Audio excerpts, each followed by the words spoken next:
How do you describe Gracie and Laura? Well, like all the women in the Nuttall household, feisty, fun, and frankly, just fabulous. I like to think that she always knew how much I loved her. It's like losing, I've said this before, but it is like losing your other part, because I don't really know who I am without Laura. Sisters and friends, they were always close. She was never great with people in the sense of she didn't have the confidence to sort of go up to people, especially as when we were kids. So I kind of carried that part, and she was the brains. And then we always used to say that together we made up one human being. You know, she has been here 100% of my life, and to not have that voice and that person that I can speak to anymore, what do you do with that? It's not just Laura's death which Gracie's had to deal with. It was the years of her illness and treatment. Years of Laura rightly being the family's focus. But years of trauma that inevitably have an impact on siblings too. I think siblings are often, people forget about them. The sibling almost becomes transparent. Sibling grief and, you know, the concept of a glass child should go hand in hand with speaking about someone who has a terminal illness. It's a conversation, and it's a way for, you know, this sort of pain to be recognised, and it's not just losing your sister, it's everything that you have to go through before that. And, you know, seeing her in some of the situations that I've seen her in, you won't ever unsee that. It's scarring. What do you think's been the biggest seller? Gracie designed these T-shirts and bags herself. She and her mum Nicola have been putting their energies into spreading the word on brain tumour research and on being more Laura. They're Laura's words, but they're how she was. Be kind, be brave, be silly, be honest.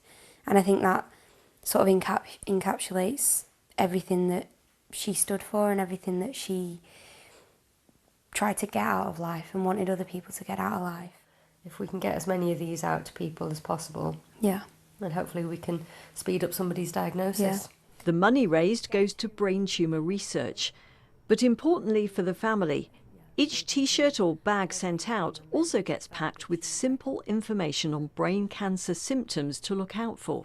We've got people in New Zealand, people in Australia, America, all over the globe that are wearing those T-shirts, and hopefully she's watching this now and rolling her eyes but going, I quite like the T-shirts, I'd like one of them.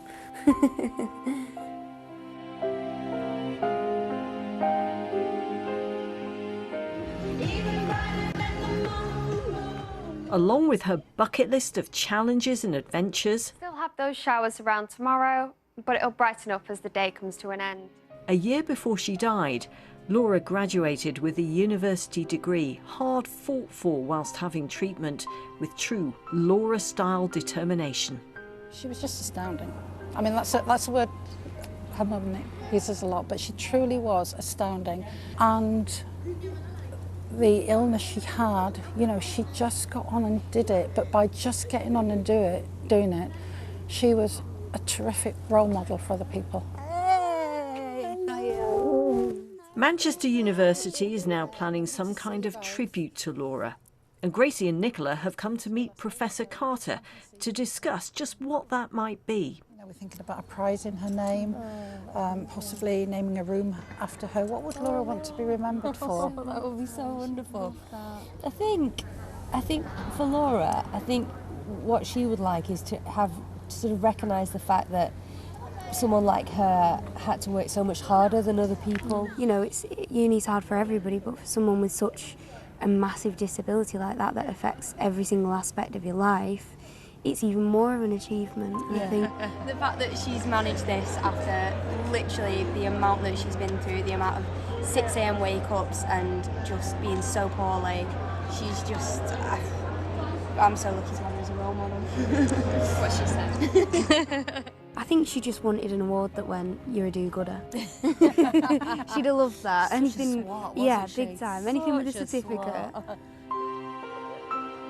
This year, it was Gracie's turn. A couple of miles down the road at Salford University, she got her degree in TV and film production. Gracie Nuttall. It hasn't been easy at all, but it really was Laura just sort of saying, come on, if I can do this, you can do that. Well, how would Laura do it? And she'd do exactly what I did in there. She'd just get on with it. Oh, she'd be so proud of Gracie, and I do feel like there's kind of a Laura-shaped hole around us, isn't there? But she'd be so thrilled that Grace got a 2-1 and absolutely delighted that she didn't get a first and be what she got. Life isn't defined by doing amazing things or ticking things off a bucket list. It's waking up every day and swinging your feet out of bed, even if you feel a bit rubbish, and saying, I'm still going to make today mine.